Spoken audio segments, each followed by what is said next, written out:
미라클 모닝 애청자 여러분 안녕하십니까? 오늘 또 귀한 아침을 맞이했습니다. 우리는 모두 우리나라가 정말 잘 되기를 바라고 있습니다. 우리나라는 정말 잘 되어야 합니다. 자유 대한민국으로서 자유 경제 체제를 갖고 있는 나라로서 세계 만방에 우뚝 서서 그 활약을 펼쳐지는 아름다운 대한민국이 되었으면 좋겠습니다. 이런 바람은 저뿐만 아니라 우리 대한민국 사람이라면 모두가 바라는 아름다운 마음일 것입니다. 지금까지 우리나라는 하나님께서 지켜주심으로 여기까지 왔다고 믿습니다. 그뿐만 아니라 세계 만방에 선교를 할 수 있고 선교 대국으로 나아갈 수 있는 것이 하나님께서 지금까지 우리나라를 많은 우방 국가들의 도움과 우리 국민들의 열정적인 노력으로 여기까지 왔다고 믿습니다. 우리나라가 그렇게 자유 대한민국으로서 그 자유를 가지고 지금까지 살아올 수 있었던 것은 많은 우방 국가들의 도움이 있었기 때문이라는 것 여러분 알고 계시죠? 6.25 동란 때 아낌없이 우리를 위해서 피 흘려준 우방 국가들의 도움이 없었다면 우리는 아마 지금쯤 공산 국가가 되어 있었을 것이라고 생각됩니다. 6.25 때 미국을 비롯하여 그리스, 남아공화국, 네덜란드, 뉴질랜드, 룩셈부르크, 벨기에, 영국, 이디오피아, 캐나다, 콜롬비아, 태국, 터키, 프랑스, 필리핀, 호주 등 16개국에서 연인원 590여만 명이 유엔군으로 참전하여 6만여 명의 전사자와 10만여 명의 전상자를 내고 고귀한 희생을 치르면서 이름도 제대로 알지 못하던 코리아라는 나라의 자유와 평화를 지켜주었습니다. 정말 고마운 나라들입니다.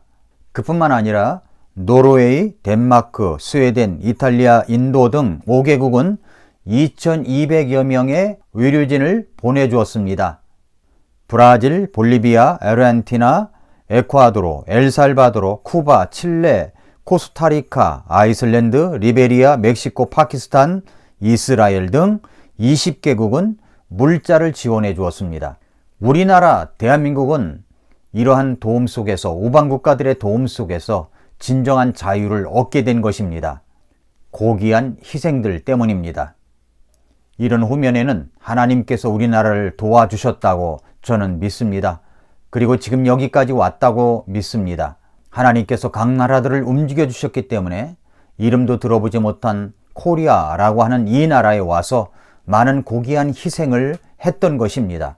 우리에게 주어진 이 자유는 그 고귀한 희생들에 헛되지 않도록 계속 지켜가야 될 것이라고 생각합니다. 그런데 이 나라가 지금 엄청난 위기 속에 있습니다. 저는 이번 국회의원 선거를 위해서 기도를 참 많이 하고 있습니다. 하나님께서 이 나라에 올바른 지도자를 세워주시라고 그 어느 때보다도 많은 기도를 하고 있습니다. 왜냐하면 이 나라가 자칫 잘못하면 사회주의 국가로 전락될 수가 있겠구나 라는 생각을 많이 갖게 되는 사건들이 많이 있었습니다. 자칫 잘못하면 중국이나 북한을 신봉하는 사람들로 가득 찬 나라가 되지 않을까 이런 우려가 되기도 합니다. 중국이나 북한의 사회주의 사상, 공산주의 사상으로 물들어가는 나라가 아니라 진정 자유 대한민국을 지켜가기를 진심으로 바라고 기도하고 있습니다. 이렇게 자유를 지키려고 하는 올바른 사람들이 이번 국회의원 선거에 꼭 뽑혀서 나라를 잘 지켜주기를 바라고 있습니다. 나라를 빼앗기거나 자유를 빼앗기는 것은 도저히 상상할 수가 없습니다. 만약에 이 나라가 사회주의 국가가 되어버린다면 우리는 자유롭게 복음을 전하지도 못하고 교회 생활도 제대로 하지 못할 것이며 세계 만방에 복음을 수출하는 국가가 되지도 못할 것입니다.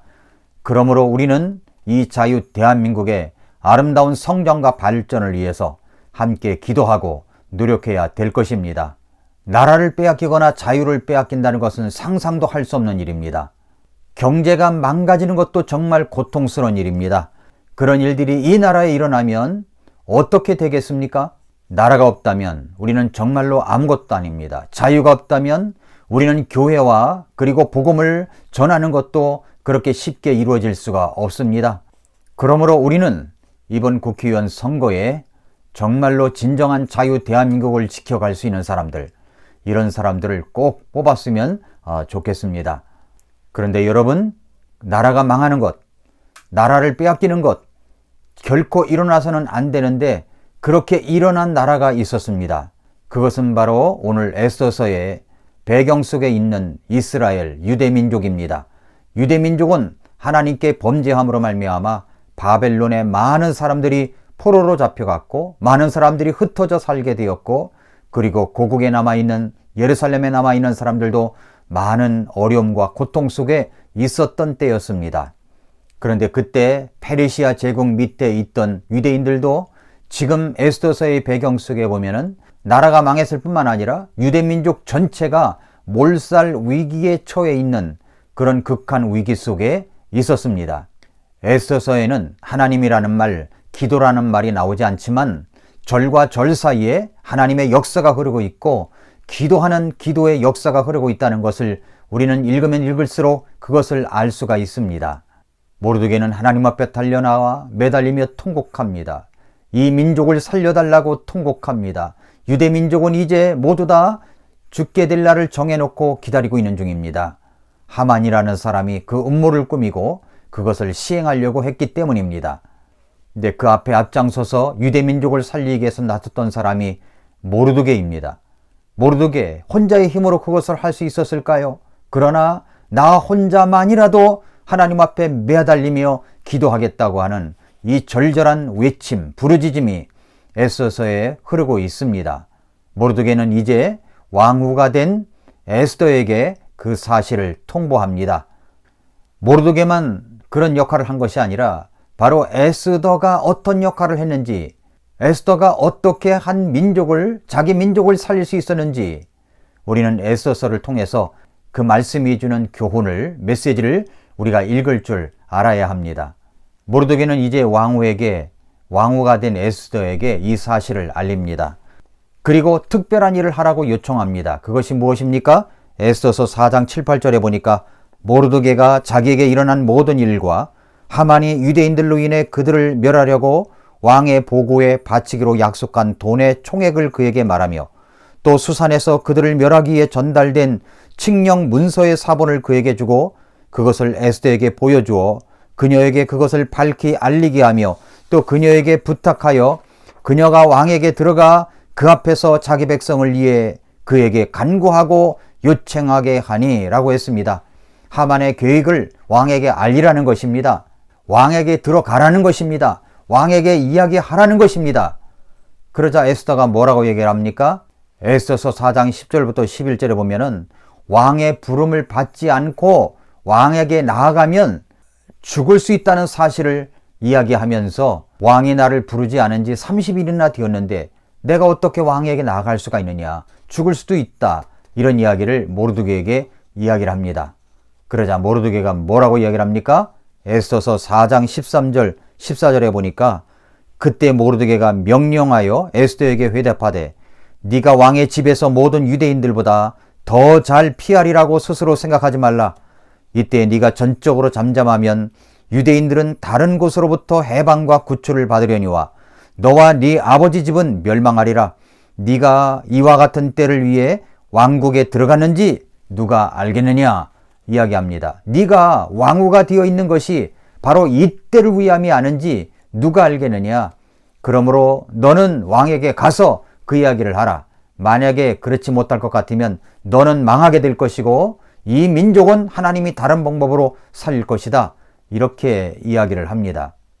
모르드게가 하나님 앞에 금식하고 기도할 때 바로 왕후 에스더를 통해서 이 일을 이루어야 되겠다고 하는 아이디어를, 그런 메시지를 하나님께 받았을 것입니다. 왕후가 된 것이 바로 유대 민족을 살리기 위해서 그렇게 하신 것이구나. 그 수많은 여인 가운데 어떻게 에스더가 왕후가 될 수 있었겠는가? 왕후를 통해서 민족을 구원하시려고 하는 하나님의 뜻을 깨닫게 된 것입니다. 그래서 모르드게는 에스더에게 그 사실을 알린 것입니다. 그런데 이게 웬일입니까? 에스더는 죽을 수도 있다라는 사실을 답신을 받았습니다. 여러분 이것을 아십니까? 본인은 깨닫지 못하는데 다른 사람이 볼 때 정확하게 보는 경우가 있습니다. 왜 그런 자리에 있는 것입니까? 왜 그럴까요? 왜 그럴까요? 하나님께서 결정적 순간에 그 사람을 통해서 일을 하려고 하시기 때문입니다. 좋은 자리만 차지하고 있고 하나님께서 정말로 필요로 하실 때에 구경만 하고 있는 사람이라면 하나님께서 그 자리에 여러분을 두신 것을 망각하고 있는 것입니다. 여러분이 여러분의 목숨과 체면을 생각하느라고 그 일에 나서지 않는다고 할 것 같으면 하나님께서는 다른 방법을 통해서 그 일을 이루시지만 그런 사람은 그 자리에서 망하게 될 것이다. 이런 내용으로 이 말씀을 우리가 해석할 수가 있습니다. 에스더는 지금 한계에 부딪힌 자기 자신을 발견합니다. 왕이 부르지 않은 지 30일이 지났는데 자기가 어떻게 나아갈 수 있단 말인가. 그러다가 죽음을 당할 수 있다는 사실이 두려웠습니다. 그래서 에스더는 하나의 결심을 하게 됩니다. 한계에 부딪혔을 때 어떻게 할 것인가? 에스더는 이 사실을 깨닫고 나서 모르드게에게 부탁을 합니다. 여러분도 한계에 부딪힌 적은 혹시 있지 않습니까?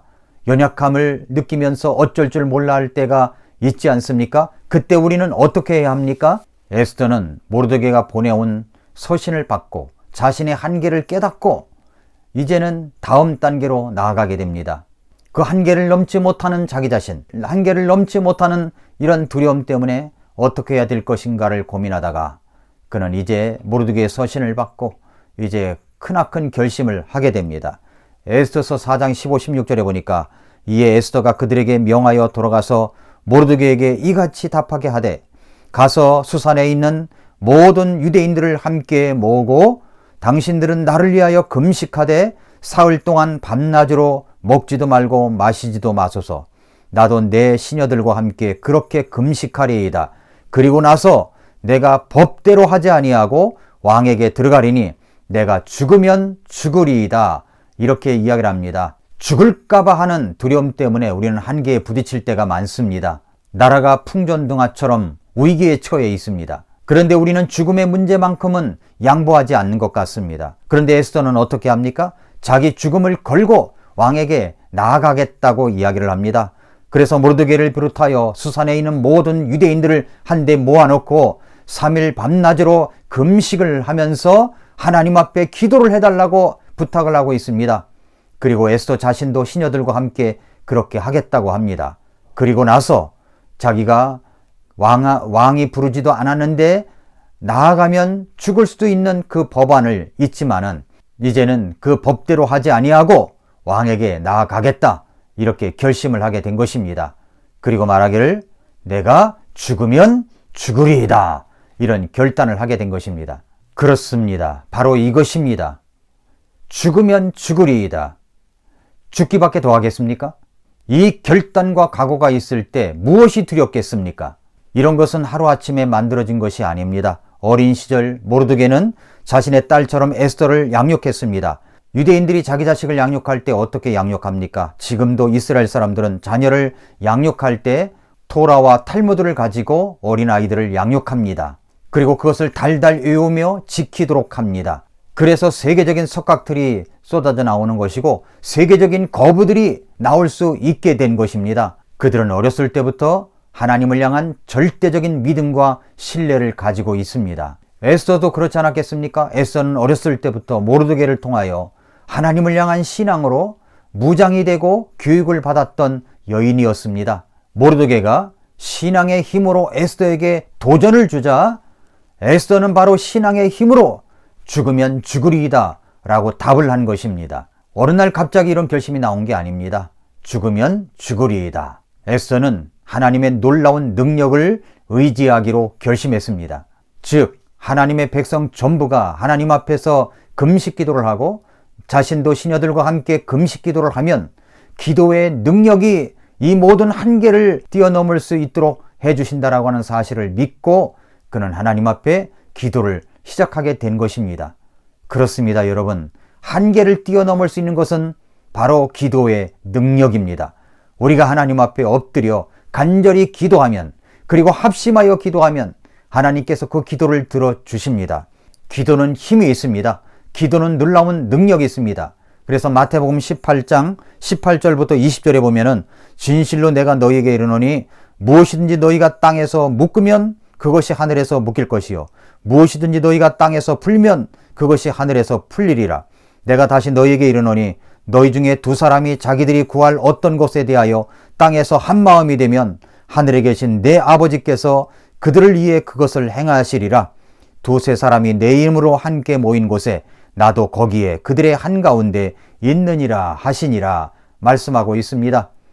우리가 함께 모여 기도하면, 한 마음이 되어 기도하면 하나님께서 엄청난 능력으로 우리를 도와주시고 역사하신다는 약속의 말씀입니다. 저는 이 말을 믿습니다. 하나님 앞에서 우리가 합심하여 기도하면 하나님께서 저와 여러분의 앞에 부딪힌 한계의 상황을 놀랍게 이겨낼 수 있고 헤쳐나갈 수 있는 지혜와 길을 주신다고 믿습니다. 저는 우리나라 대한민국이 앞으로 자유 대한민국으로서, 경제 대국으로서, 복음을 전하는 선교 대국으로서 놀랍게 성장해 가리라고 믿습니다. 당장은 어려워 보여도 하나님은 결국 그 일을 해내실 것입니다. 만약에 이 일에 우리가 함께 기도하여 합심하여 기도하면 하나님께서 더 큰 놀라운 능력을 이루어 주실 것입니다. 그러나 여러분 가운데 이 일이 하나님의 뜻이 있는데도 불구하고 여러분이 그것을 구경만 하고 있다면 하나님은 다른 방법을 통해서라도 이 나라를 살리시겠지만, 그렇게 생각하는 여러분은 하나님께서 다스린다는 사실을 잊지 마시기를 바랍니다. 사랑하는 애청자 여러분, 수산성에 있는 모든 유대인들이 밤낮 3일 동안 금식 기도를 하며 하나님 앞에 기도하고 에스더 자신도 기도하면서 죽으면 죽으리이다 라는 결단으로 나아갔을 때 하나님께서 그 나라를 구해 주셨습니다. 우리나라도 마찬가지입니다. 저와 여러분의 앞에 닥친 한계 상황이 있다고 할지라도 하나님께서 여러분의 문제를 해결해 주실 것입니다. 이 나라도 한계에 부딪혀 있습니다. 그 한계를 뛰어넘어 하나님께서 반드시 이 나라를 지켜주실 줄 믿습니다. 나라와 민족을 위하여 더욱 간절히 기도하는 성도 여러분들, 애청자 여러분들이 될 수 있기를 바랍니다. 아침마다 새롭다. 오늘도 미라클 모닝입니다.